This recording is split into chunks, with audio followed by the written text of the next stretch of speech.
for our second walkthrough here in the afternoon. I think it's obviously the quick turnaround. Guys are in a good place, and now we just got to get ready here for this game and get ready to rock and roll. So with that, I'll go ahead and open up to any questions. Now, there's a report today that you have been informed that this will be your last game as president.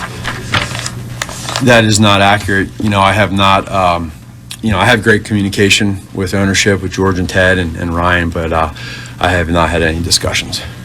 What have been your discussions with George and Ted and Ryan this week?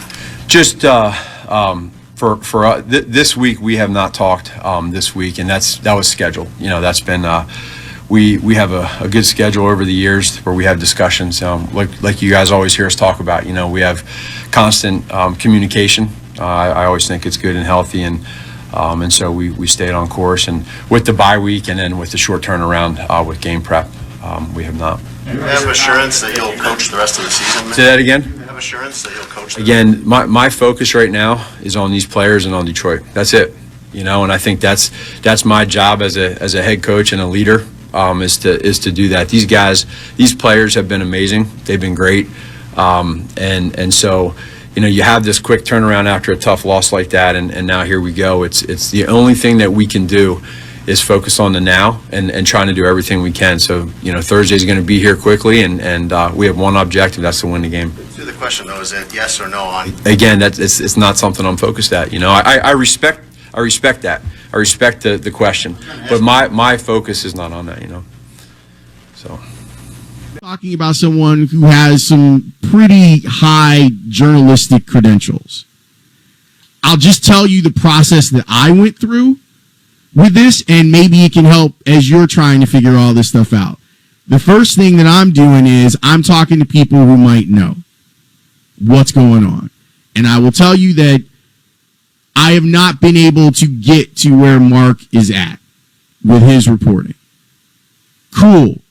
Again, not a reporter anymore. So then I start looking at the people who cover the league on a national basis.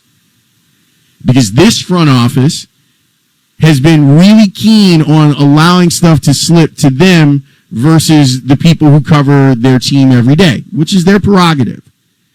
I haven't seen much movement in that regard either. I can play the what if game with you, and I know that that's part of my job as a talk show host. It would make sense for the Bears, if they were looking to fire Matt Nagy, to not do it this week, because you have a game that's on Thursday. Although, I'm not sure why, if you have a game on Thursday, why you would wait until Monday to make an announcement.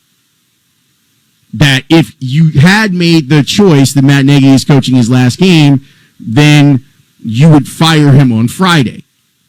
It would be a perfect news dump, because most people are not paying attention. They're shopping. They're doing everything else. We joke about the concept of the Friday news dump. There is no better news dump day for the world of sports than the Friday after Thanksgiving.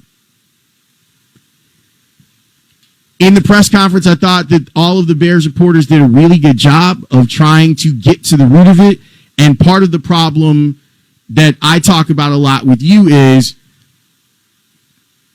there's no one who has subpoena power. I know that you think that we are a powerful entity, and in some cases we are. And I think that when it comes to really drilling down deep on investigative reporting, I think that we can do a really good job.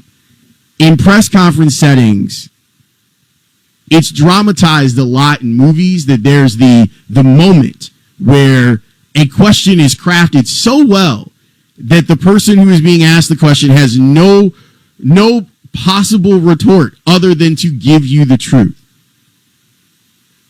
Press conferences, especially sports press conferences, it's a little bit different with news and politics.